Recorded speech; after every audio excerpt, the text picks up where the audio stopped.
Saya yakin kita semua pernah jumpa video-video wanita yang berpudar, yang tudung labu semua, yang buat TikTok.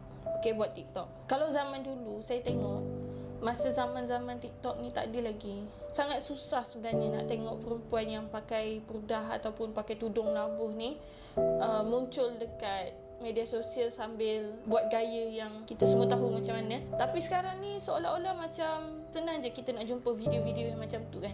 Dan lagi-lagi saya yang memakai pudar, saya melihat video mereka dengan pandangan yang sedih, kecewa kadang-kadang.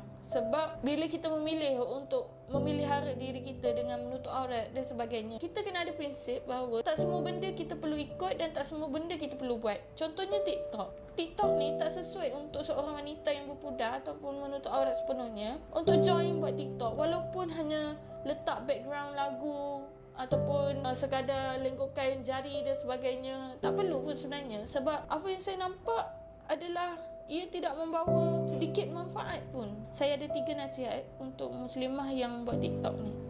Yang pertama sekali, apa niat kita menutup aurat dengan sempurna?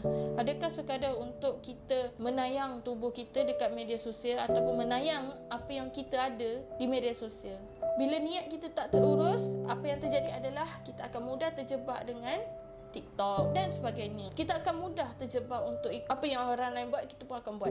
So yang kedua adalah jadikan media sosial sebagai medium untuk kita berdakwah. Zaman sekarang sangat senang untuk berdakwah sebenarnya. Kita hanya perlu gunakan media sosial kita ke arah jalan yang lebih baik, ke arah jalan yang memberi manfaat kepada orang lain. Nasihat saya yang ketiga adalah buat wanita yang berpudar, anda ada banyak sebenarnya potensi yang besar untuk menyebarkan dakwah. Sebab zaman sekarang ni kita nak mendidik manusia untuk lebih dekat kepada Allah, bukannya lebih dekat kepada diri kita. Bukannya mereka nampak kita, diorang ingat TikTok. Bila diorang nampak je akaun IG kita, diorang cari TikTok. So apa yang sepatutnya kita lakukan adalah kita nakkan manusia tu mencari kita supaya mereka lebih rasa dekat dengan Allah. Follower kita tengok IG kita, follower kita rasa lebih selesa, lebih rasa dekat dengan Islam itu sendiri. Itu yang sebenarnya kita perlu didik masyarakat sebenarnya. So itulah nasihat saya untuk wanita yang menutup aurat ke, yang pakai pudar ke tetapi buat TikTok. Fikirlah semula bahawa kita perlu melahirkan generasi yang hatinya sibuk memikirkan tentang dakwah.